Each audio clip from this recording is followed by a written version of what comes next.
Bonjour à tous et à toutes, j'espère que vous allez bien. Aujourd'hui, on se retrouve pour parler d'histoire, mais plus précisément, voilà, comme l'indique le titre, les apôtres ont façonné le christianisme, mais ont-ils réellement existé? Les preuves historiques de l'existence des apôtres sont rares et certaines d'entre elles contredisent les croyances chrétiennes fondamentales. Alors, première nouvelle, puisque c'est faux. Voilà, donc c'est un article qui a été sorti par National Geographic dans la catégorie histoire. Hein, et ça a été écrit par Simon Worrall. Voilà. Bon. Alors, avant toute chose, les apôtres ont-ils réellement existé? Je vais vous donner la réponse. Oui, ils ont réellement existé. Voilà, donc comme nous le dit Le Monde. Christianisme, qui sont les 12 apôtres de Jésus? Donc le jour de la Pentecôte, les chrétiens célèbrent la descente de l'Esprit Saint sur un groupe de disciples de Jésus, dont les fameux 12 apôtres. Mais qui sont-ils exactement? Là, alors, sur le plan historique tout d'abord, les 12 apôtres de Jésus ont bien existé. Les 4 évangiles sont unanimes sur ce point, et non seulement toute la tradition postérieure l'atteste, mais la présence de Judas au sein du petit groupe constitue une fameuse preuve. Qui aurait ainsi fait venir le traître du cercle intime de Jésus s'il avait fallu l'inventer? Cette trahison est trop troublante pour ne pas être historique. En revanche, il convient d'être précis sur les contours de ce cénacle. Tous les apôtres ne sont pas les 12. Et les 12 ne sont pas les seuls à être familiers de Jésus. Si on fait le compte de tous ceux dont les textes nous disent qu'ils suivent Jésus, on peut repérer au moins 5 groupes distincts. Il y a d'abord les foules, donc qui ont la particularité d'être inconstantes. Donc elles vont, elles viennent, elles sont attachées à Jésus quand ce dernier les nourrit et les guérit. Mais elles le quittent quand son enseignement paraît trop difficile. Hein.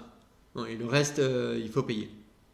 Mais ce qui est bien, voilà, sur le plan historique tout d'abord, les 12 apôtres ont bel et bien existé.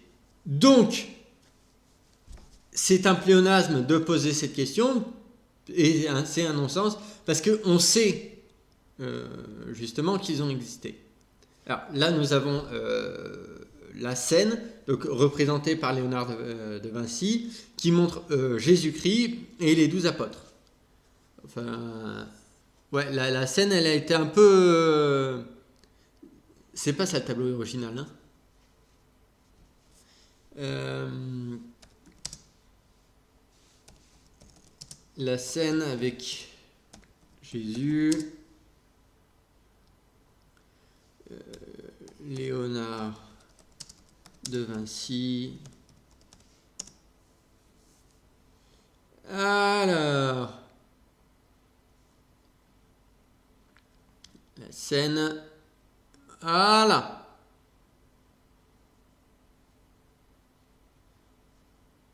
Alors, s'il faut comparer maintenant, hein, hop là, on revient. Voilà, retenez bien, voilà, on revient ici. Voilà, c'est pas la même chose.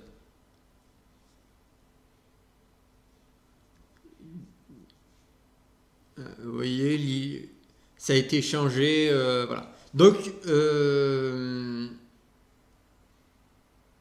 voilà, donc ce n'est pas la... Ah oui, c'est inspiré de la scène de Léonard de Vinci. Oui, non, c'est ça. Inspiré. Alors, dans la Bible, Jésus-Christ nomme 12 apôtres chargés de répandre sa parole. Le christianisme primitif, dont son essor rapide, alors... Non, doit... C'est ça que je ne comprenais pas. Pourtant, la plupart des apôtres, il existe preuve de leur existence en dehors du Nouveau Testament. Alors, c'est faux, puisqu'on a bien vu... Alors, attendez. Dans le livre Apôtres sur les pas des 12, l'auteur Tom Bissell a entrepris de découvrir si les 12 apôtres avaient réellement existé, ou s'ils se révélaient simplement être des personnages fictifs. Il a parcouru un peu plus de 800 km sur le chemin de Saint-Jacques-de-Compostelle dans le nord de l'Espagne.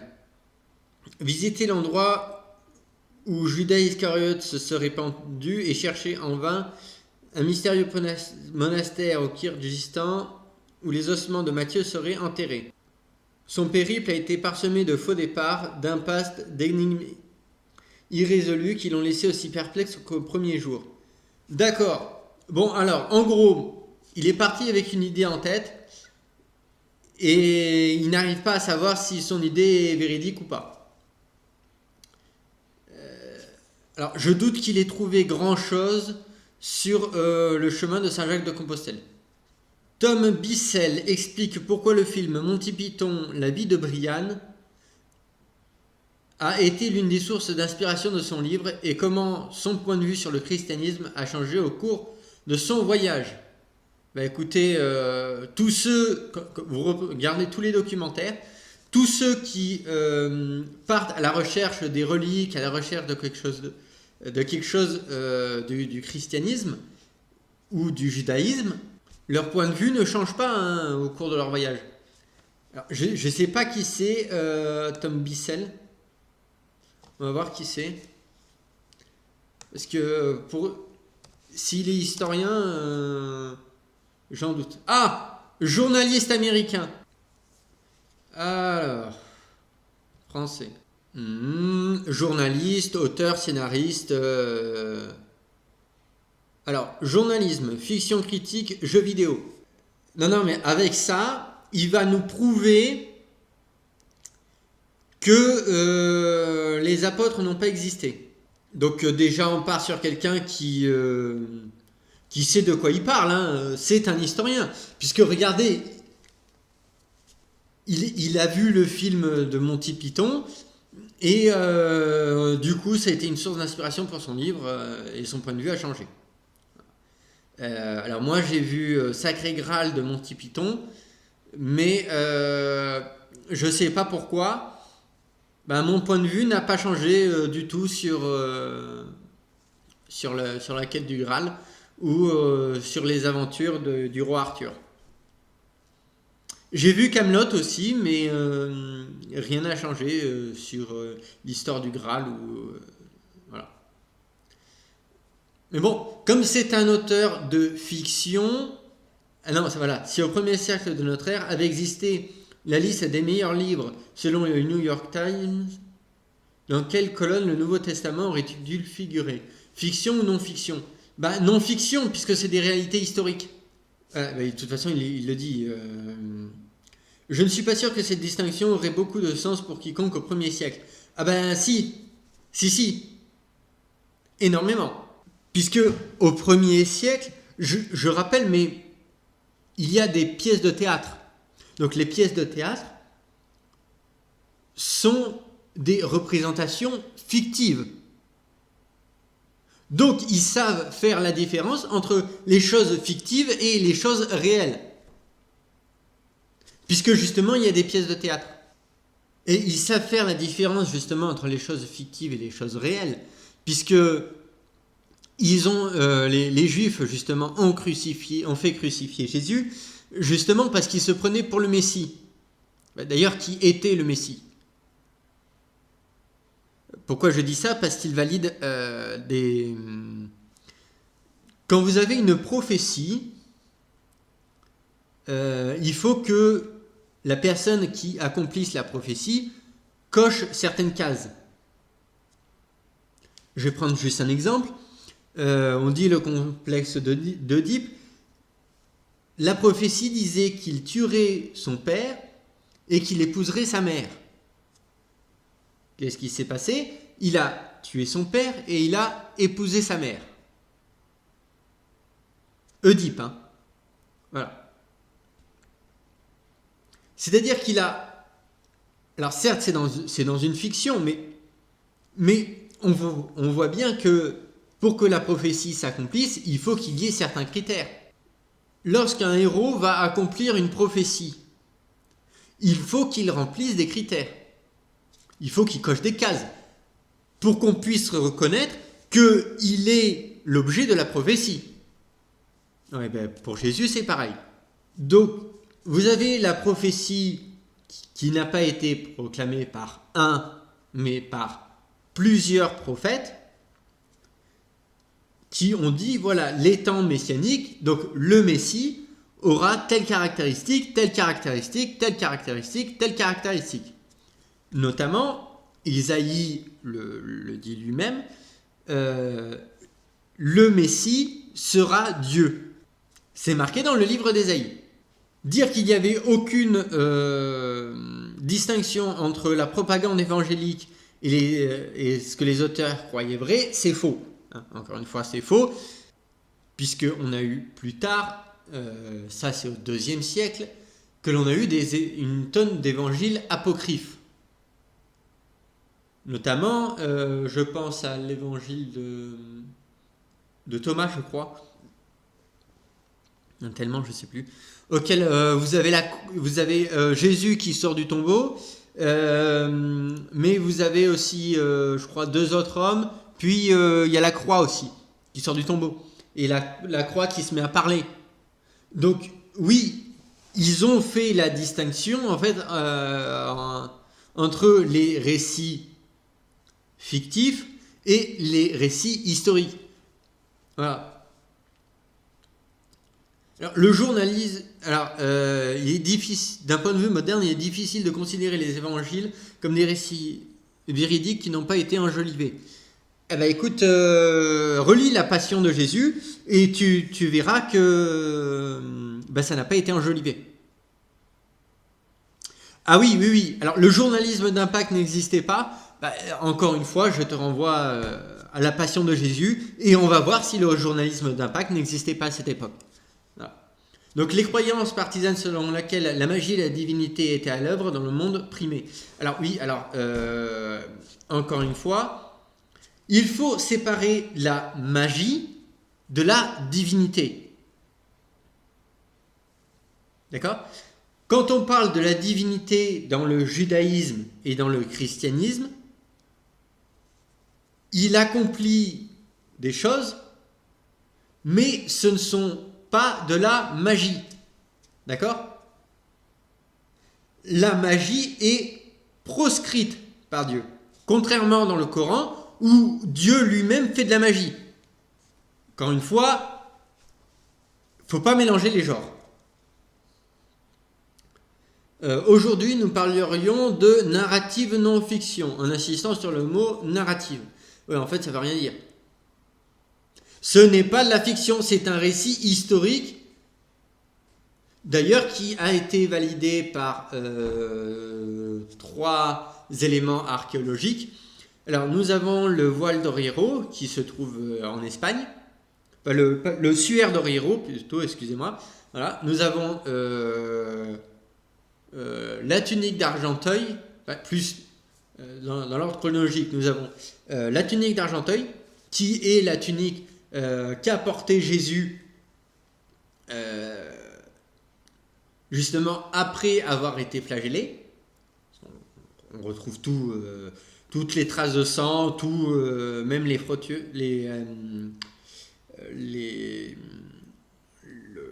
le frottage de la croix, de la barre de la croix sur ses épaules. Cela apparaît justement sur la tunique d'Argenteuil. Encore une fois, voilà. Ensuite, nous avons le suaire d'Orriero qui recouvrait la tête de Jésus.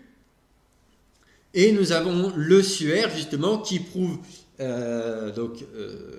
sa mort et sa résurrection. Voilà. Mais ça, je l'aborderai un peu plus dans la vidéo sur Jésus qui doit arriver, mais qui est très longue. Voilà. Alors, vous avez grandi dans le catholicisme, puis vous avez remis en question votre foi. Remontez à cette période et expliquez comment vous en avez tiré l'inspiration pour écrire ce livre. Alors, il dit tout de suite, on voit les pics lancés par le journaliste, peut-être est-il de gauche, allez savoir. Alors c'est un journaliste qui interroge un autre journaliste. Alors, on lui dit, puis vous avez remis en question votre foi. Et il dit, je n'ai pas remis en question ma foi. Bah écoute, alors, j'ai simplement lu quelques livres, lesquels, qui m'ont fait réaliser que tout cela n'était probablement pas aussi vrai que je le pensais. J'ai pourtant continué à m'intéresser de près aux histoires que contenaient la Bible hébraïque et le Nouveau Testament. Mais je dois avouer que ce qui m'a davantage inspiré pour ce livre, c'est le film Monty Python, La vie de Brian. Il s'agit notamment de cette scène dans laquelle Brian fuit les Romains, saute d'une tour, atterrit au milieu d'une place de marché remplie de prophètes qui déclament n'importe quoi et se met à captiver son auditoire en récitant des choses au hasard. Ouais, alors, je vous conseille d'essayer. Alors, c'est ça qui est marrant, c'est que on dirait qu'il n'arrive pas à faire la différence entre un film et la réalité. Et Jésus n'a jamais sauté d'une tour, a atterri au milieu d'une place remplie de prophètes et s'est mis à captiver son auditoire en récitant des choses au hasard. Relisez les évangiles. Donc après avoir fait mon éducation dans une école catholique et regardé tous les films chrétiens éducatifs aseptisés, cette partie du film m'a dépeint un portrait du 1er siècle plus vivant, plus réaliste, plus crédible sur le plan psychologique que tout ce que j'avais vu jusqu'à présent. Voilà. Donc les films chrétiens éducatifs aseptisés. Bah écoute, si tu veux un film qui a plus de réalisme et de crédibilité sur le plan psychologique, je te conseille La Passion de Christopher Nolan, je crois. Voilà. De portrait vivant, réaliste et psychologiquement crédible au 1er siècle de notre ère. Bah non, le fait qu'il y avait plusieurs prophètes qui réclamaient quelque chose, oui. Mais ils se basaient sur les Écritures. Parce que vous arrivez et vous dites « Je suis le prophète de machin chose ». Et tu te bases sur quoi? Tu te bases sur quoi pour dire ça? Même les prophètes aujourd'hui qui disent j'ai reçu un message divin de machin chose, ils se basent sur des faits, ou sur des croyances. Par exemple, les extraterrestres. Il dit j'ai reçu un message en provenance de la planète je ne sais pas où. Voilà, comme les siècles du temple solaire, c'est pareil.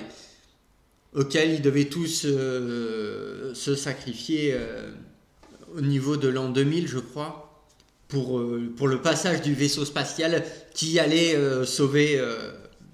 les sauver eux, et le monde allait s'écrouler. Voilà. Alors, vous dites que l'attrait particulier pour le christianisme tient en grande partie sur ses prétentions à la légitimité historique, même si l'existence de témoins oculaires est plus importante de la foi est incertaine. Alors, moi j'ai une question. Vous voyez un accident, d'accord? Il y a un accident qui se produit. Vous avez 3 témoins. Qu'est-ce que vous allez faire? Vous allez interroger les 3 témoins de l'accident. Et vous allez prendre en compte leur témoignage et après vérifier avec les faits. Bon. Maintenant, si au lieu qu'il y en ait 3, il y en a un 4e et que leur récit se chevauche pour dire à peu près la même chose mais de façon différente, c'est que justement ce récit a quelque chose de réaliste. Par exemple, il y a un miracle qui s'est passé dans une petite ville, je ne sais plus où, avec le miracle des hosties. Donc il reste une hostie, voilà. Et le miracle est attesté par plus de 500 personnes.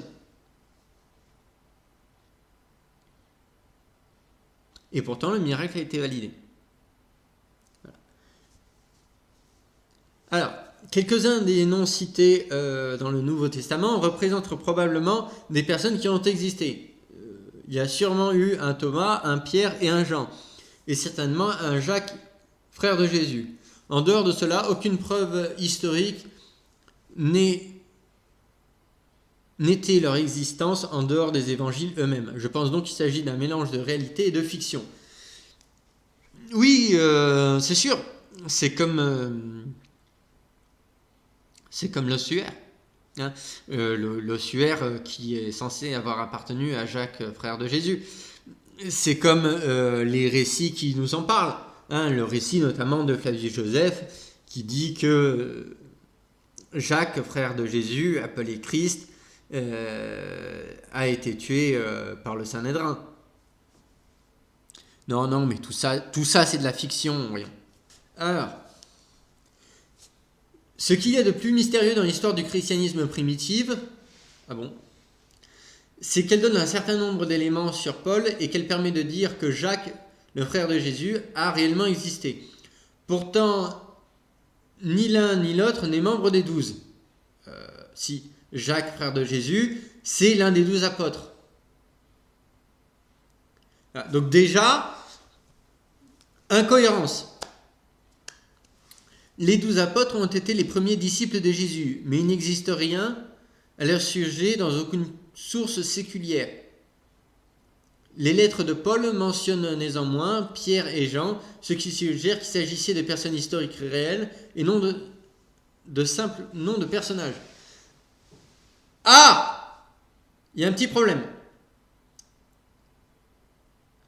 Donc Paul, il a existé, je ne sais pas. Alors il se base sur les lettres de Paul pour dire que Pierre et Jean ont existé, mais il remet en doute l'existence de Paul. Il est quoi? Il est musulman? Non, parce qu'à ce niveau de contradiction, autant écrire le Coran. Vous avez commencé vos recherches à Jérusalem pour trouver la dernière demeure de Judas Iscariote, que vous appelez l'électroaimant de la méchanceté. Parlez-nous de ce voyage et dites-nous ce que vous pensez, si vous pensez que Judas ait réellement existé. Cette question est très épineuse. Selon la tradition, bien que les Écritures ne soient pas claires au sujet de Judas, à ce sujet, écoutez, Judas s'est pendu. Ah, et il s'est ouvert le ventre. Relisez, je crois que c'est l'évangile de Marc qui le dit, mais Judas s'est pendu et son ventre s'est ouvert et ses entrailles se sont déversées sur le sol. Alors, dire que les Écritures ne sont pas claires à ce sujet, je ne sais pas ce qu'il y a de plus clair que ça. Hein. Alors, lorsqu'on s'y rend, on a l'impression qu'il s'agit d'un lieu maudit. Ouais, alors les impressions, voilà. C'est le pouvoir qu'ont ces histoires. On ressent des siècles de haine et de dégoût pour cette personne qui a trahi Jésus. Des siècles de haine et de dégoût pour cette personne qui a trahi Jésus. Oui. Oui. Alors, selon la légende... Alors non, c'est pas selon la légende. Hein. J'ai l'impression que c'est un lieu maudit. Ah bon. Alors, je suppose que c'est ça. Hein.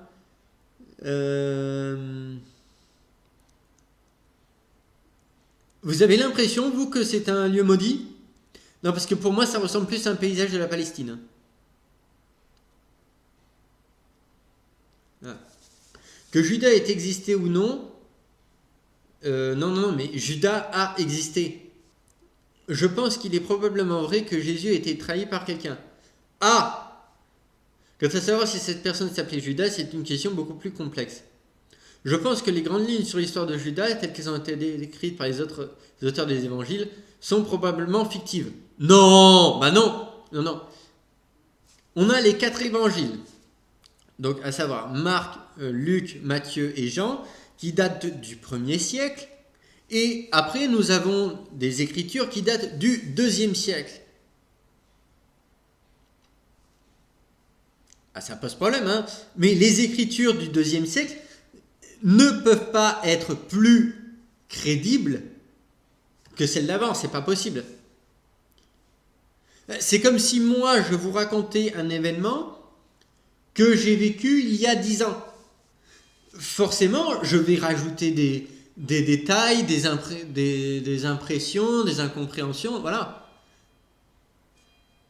Mais mon récit d'aujourd'hui sera moins clair que le récit que j'ai écrit, que j'aurais écrit plutôt, il y a 10 ans de cela, au moment où les faits se sont passés. Proche du moment où les faits se sont passés. Alors, pour beaucoup d'autres histoires autour de Jésus, les auteurs des évangiles semblent s'accorder. Il n'a pas dû en lire beaucoup, parce que si vous chaque évangile en fait a sa propre idée de ce qu'est Jésus. C'est toujours le même concept, mais vous avez des détails qui changent. Mais pour le cas de Judas, je pense qu'ils disposaient beaucoup moins de matières premières pour travailler et qu'ils ont donc traité le sujet à leur manière. Ce qui me laisse penser qu'il s'agissait davantage d'un personnage fictif que d'une personne réelle. Il n'a pas dû faire beaucoup de recherches à ce sujet, puisque même Le Monde, alors on relit Le Monde, encore une fois, voilà. Sur le plan historique tout d'abord, les 12 apôtres de Jésus ont bien existé. Les 4 évangiles sont unanimes sur ce point, et non seulement toute la tradition postérieure l'atteste, mais la preuve de Judas au sein du petit groupe constitue une fameuse preuve. Voilà. Cette trahison est trop troublante pour ne point être historique. Donc Judas est une personne réelle, pas une personne fictive. En 2006, une équipe de traducteurs et de chercheurs travaillant pour National Geographic a publié ce qu'on appelle l'évangile de Judas. Et alors l'évangile de Judas, c'est un évangile gnostique. Et selon l'écriture, en fait, ça représente tous les apôtres comme étant trop humains, à la limite en fait d'être des incompétents. Alors Judas, n'en parlons pas. Judas, lui, c'est pire. Il est décrit comme étant un démon incarné. Voilà. Mais vous avez Jésus qui, lui, il est le sauveur suprême. Il arrive, il est Big Boss. Voilà. Et bien sûr, vous avez la patte gnostique qui dit que Jésus, il leur dit, oui, mais regardez, c'est au fond de vous. Voilà. Pour résumer, mais voilà. Donc, l'évangile de Judas est un objet ancien. Alors, objet ancien, ouais. Une forme très controversée du christianisme qui était minoritaire au IIe siècle. Selon celle-ci, Judas aurait suivi une voie légèrement différente que celle qu'on lui prête conventionnellement. Il serait à la fois un objet de condamnation et d'illumination. Non. Les adeptes du gnosticisme croyaient en un Dieu complètement différent de celui des chrétiens proto-orthodoxes et de leur époque, et détestaient le modèle de l'autorité apostolique que les autres formes du christianisme suivaient. Oui, en fait, c'est un peu plus compliqué que ça. Disons qu'ils pensaient que pour trouver Dieu, c'était à l'intérieur de soi. Il fallait écouter personne d'autre que soi-même. Je résume, mais c'est ça. Au cours des 200 premières années de la foi, de nombreuses formes très diverses du christianisme existaient. Certaines d'entre elles étaient très étranges. Ouais, enfin, Jacques. Alors, c'est Thomas normalement qu'on représente en vert. Alors, le Kyrgyzstan n'est pas un endroit que la plupart d'entre nous associent au récit biblique. Pourtant, vous y êtes allé à la recherche de la tombe de Matthieu. Racontez-nous votre voyage et dites-nous si vous l'avez trouvé. Alors, aujourd'hui, l'Asie centrale ne semble pas être la région du monde la plus accueillante pour les chrétiens, alors que jusqu'au Moyen-Âge, ceux-ci étaient présents au grand nombre. Parce que maintenant, on a la persécution des chrétiens. Enfin, elle existe depuis longtemps, mais... notamment par les musulmans qui accusent les chrétiens d'être hérétiques et de faire preuve de propos blasphématoires. Relisez le Coran, vous allez voir. Comparez le Coran et la Bible, vous risquez d'avoir des surprises. À se demander qui vraiment tient des propos contradictoires et blasphématoires. Personnellement, j'ai lu l'Évangile, j'ai lu la Bible. Alors, j'ai lu la Bible hébraïque, la Bible chrétienne et le Coran, et je peux vous dire que entre les deux, si on rétablit la loi sur le blasphème, tous les musulmans devraient être en prison. Alors, selon une carte médiévale espagnole, les reliques de Matthieu ont été enterrées dans un monastère arménien qui se trouvait sur les rives du lac Iskikoul. Cette magnifique étendue d'eau, située au milieu des montagnes du Kyrgyzstan, un archéologue russe ayant affirmé l'avoir trouvée en 2006. Je suis parti à sa recherche et ai découvert qu'il n'y avait jamais eu de monastère arménien à cet endroit, mais seulement un monastère russe du 19e siècle. D'accord. Alors, il s'est fondé sur le fait qu'un archéologue russe a affirmé l'avoir trouvé en 2006. Il a de l'argent, lui, pour aller en Arménie, au Kyrgyzstan. Je trouve qu'il a beaucoup d'argent, lui, pour faire de tels voyages. Alors, j'ai vite découvert qu'il n'y avait jamais eu de monastère arménien à cet endroit, mais seulement un monastère russe du 19e siècle. Cela reste néanmoins l'un de mes voyages préférés, car le monastère était vraiment difficile à trouver, et c'est l'un des endroits les plus enchanteurs que j'ai jamais visités, même si ma quête s'est achevée de manière décevante. Oui, mais généralement, avant de faire un voyage, on se renseigne. Notamment sur l'itinéraire, sur là où est situé l'objet où on va. Par exemple, vous allez dans un hôtel. Vous allez chercher l'adresse de l'hôtel. Vous n'arrivez pas en ville et vous cherchez de partout l'hôtel. Vous qualifiez l'apôtre Jacques de personnage particulièrement insaisissable.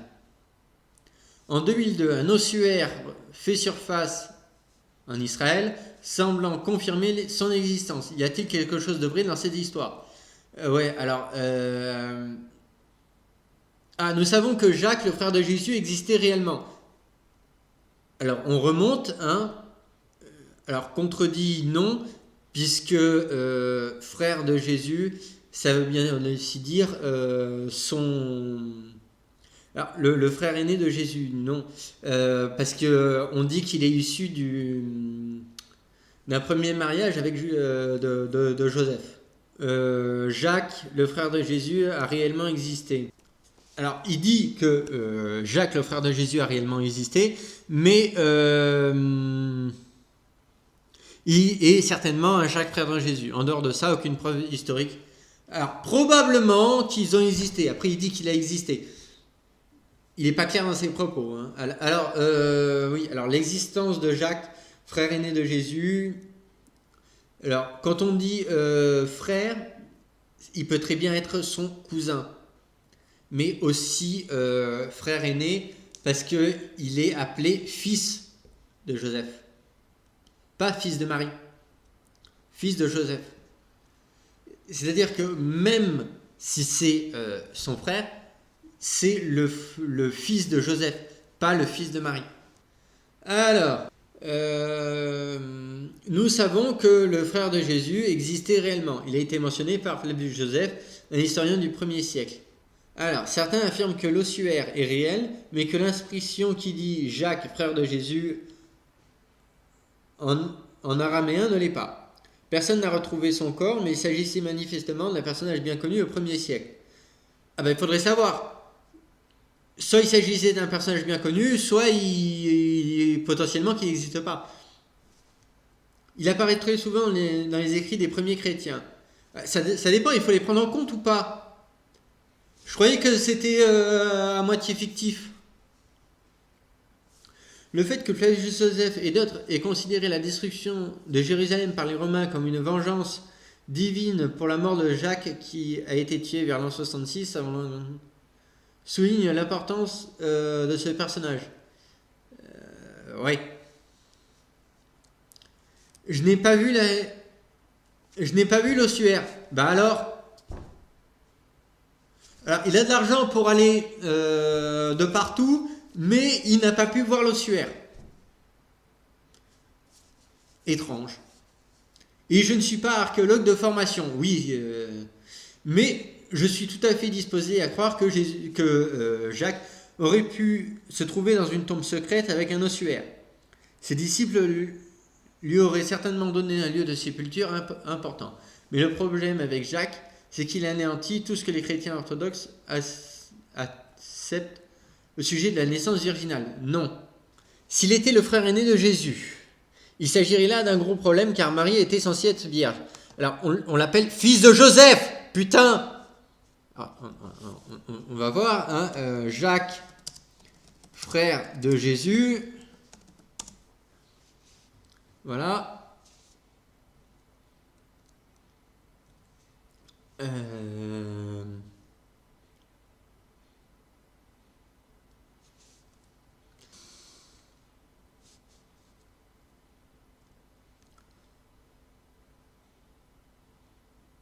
Voilà. Donc déjà, il fait partie de l'un des 12 apôtres.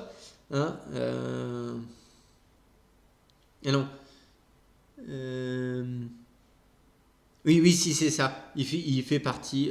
C'est Jacques le Juste. Voilà. À mon avis, il est protestant parce que il nie la virginité de la Vierge Marie. Et d'ailleurs, si Marie n'était pas vierge, Jésus ne peut pas être le Messie. C'est pas possible. Dès lors qu'on remet en question la virginité de Marie, Jésus ne peut pas être le Messie. C'est bête, hein, mais voilà. Et d'ailleurs, Marie, quand elle apparaît à Sainte Bernadette, alors qu'on pense que c'est réel ou pas, Marie apparaît à Sainte Bernadette à Lourdes et lui dit « Je suis l'Immaculée Conception ». Je vous laisse aller voir l'histoire de Sainte Bernadette. Voilà. Alors, selon la tradition catholique, les frères de Jésus, mentionnés notamment dans le Nouveau Testament, sont en fait des cousins de Jésus. Les exégètes catholiques argumentent que le mot frère est ici un terme qui doit s'entendre au sens typiquement oriental. Y revêtir le sens de cousin ou parent proche, ce qui permet d'harmoniser ce terme et le dogme de la virginité perpétuelle de Marie. C'est à la fin du IVe siècle, après le concile de Nicée, en 340 et quelques, que Jérôme a proposé d'officialiser la thèse que, alors là on ne parle pas du frère de Jésus,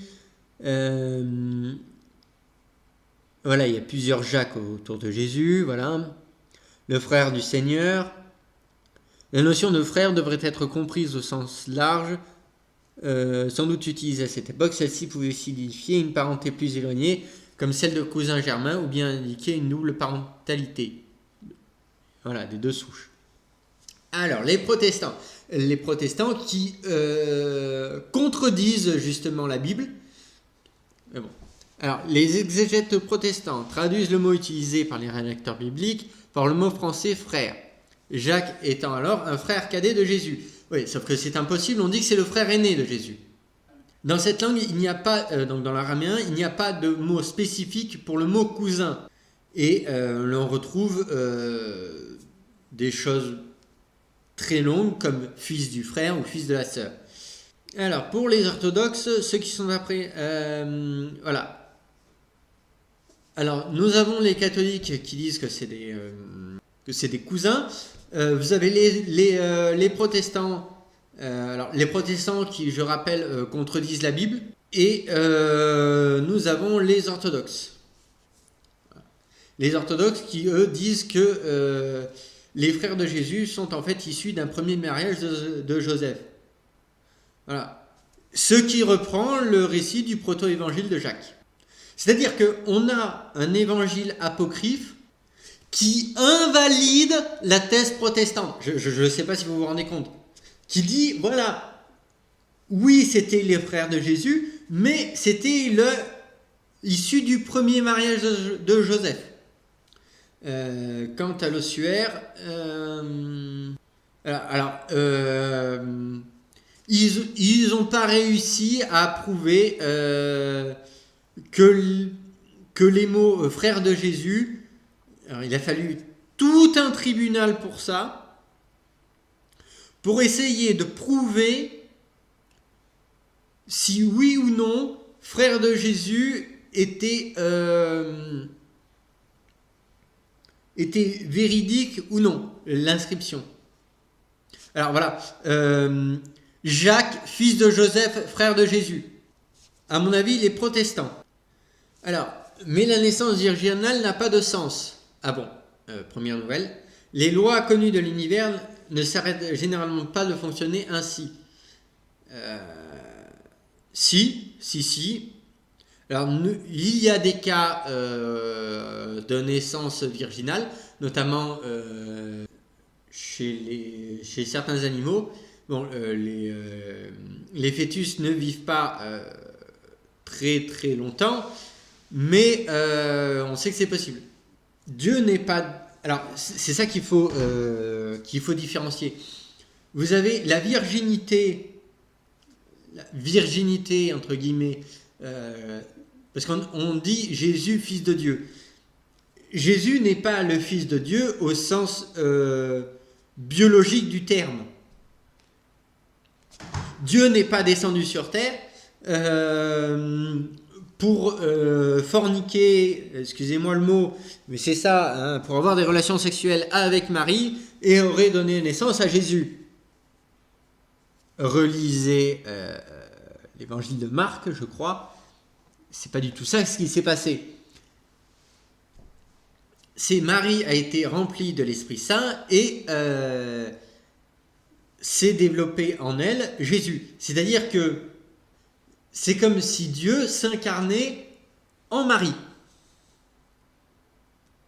Voilà. C'est comme si une partie en fait, Dieu a pris une partie de lui, voilà, il en a formé une boule, et il a dit, est-ce que tu acceptes d'être la mère du Sauveur? Il a dit ça, c'est Gabriel qui a dit ça à Marie. Je résume, mais bon, voilà, c'est ça. Et Marie, elle a dit, oui, d'accord. Donc du coup, il a fait, ok, pouf, voilà. C'est tout. C'est-à-dire, virginale, elle n'a pas eu de relation sexuelle. Votre voyage vous a-t-il convaincu de la véracité historique de l'existence des apôtres, ou bien vous a-t-il rendu encore plus perplexe? Je n'ai pas été convaincu, à vrai dire. L'une de mes bêtes noires est l'idée qu'il est bon de croire en quelque chose. J'ai beaucoup de mal à l'accepter, car que se passerait-il si on ne croit pas en quelque chose de monstrueux? C'est-à-dire, il a un problème, lui. De nombreuses croyances issues des religions monothéistes abrahamiques sont dérangeantes d'un point de vue moderne. La façon dont elles considèrent les femmes, les enfants et l'autorité, tout cela n'a pas sa place dans la société laïque d'aujourd'hui. Si, absolument, complètement. Pour le judaïsme, non. Alors, je rappelle, pour les juifs, dans la loi juive, regardez notamment avec les juifs orthodoxes, ils refusent que les femmes prient en public. Regardez les musulmans, c'est pareil. Les femmes, il faut alors dans le Coran, c'est encore pire, puisque vous avez d'abord les hommes, ensuite, donc les hommes, ils sont libres. Voilà. Ensuite, vous avez les esclaves hommes ou femmes, hein, qui ne sont pas musulmans, bien évidemment. Hein, voilà. Et en dessous, vous avez les femmes. Donc, les femmes valent moins qu'un esclave et encore moins qu'un homme. Alors, religion abrahamique, oui. Les deux seules religions abrahamiques, c'est la religion juive et chrétienne, pas musulmane.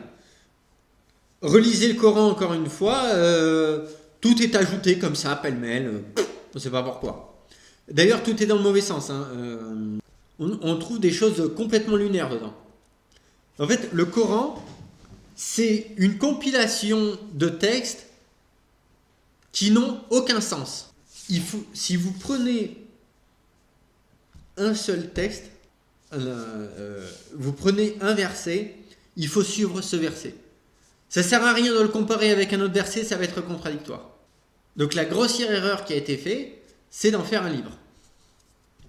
Parce que c'est une compilation de récits, et je le dis, c'est une compilation de récits, en fait,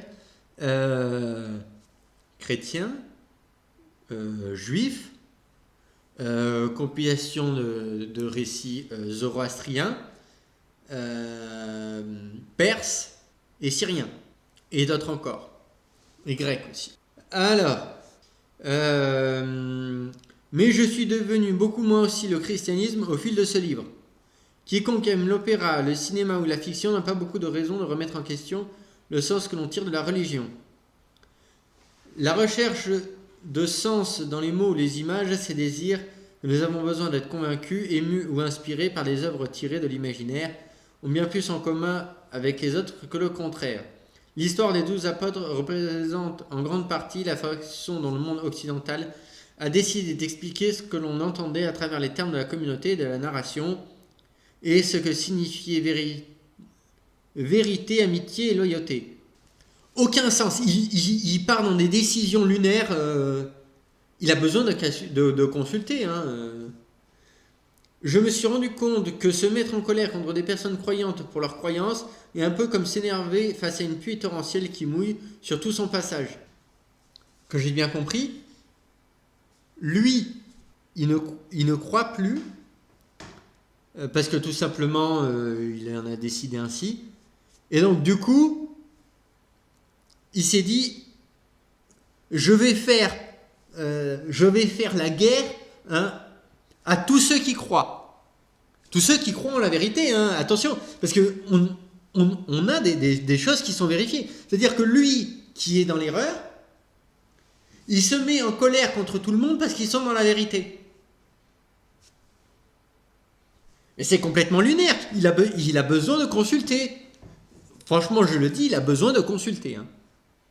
Il est préférable d'essayer de trouver un terrain d'entente sur l'importance du sens que l'on tire de la littérature ou des œuvres issues de l'imaginaire.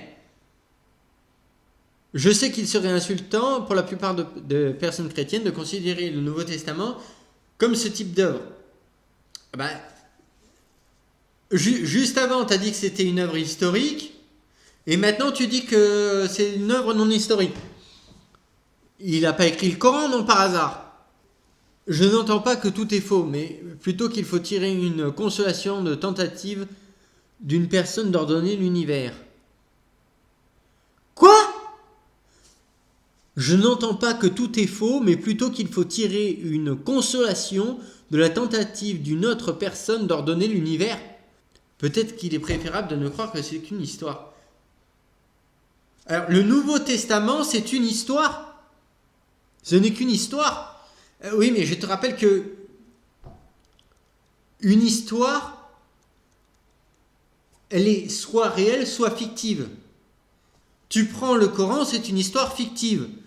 Tu prends l'Évangile, c'est une histoire historique. Tu prends l'Acte des Apôtres, on a complètement le voyage des apôtres.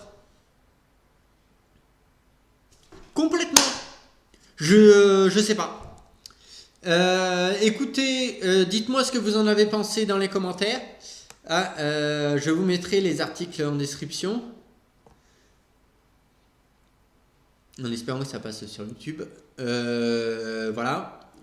Écoutez, moi je dis que l'auteur Tom Bissell, il a besoin d'énormément de réflexion et il a besoin d'aller voir un psy parce que chez lui ça va pas du tout.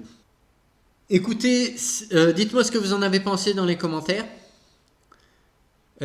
Si cette vidéo vous a plu, bah écoutez, mettez un pouce en l'air, abonnez-vous. C'était KFRE et je vous dis à une prochaine fois.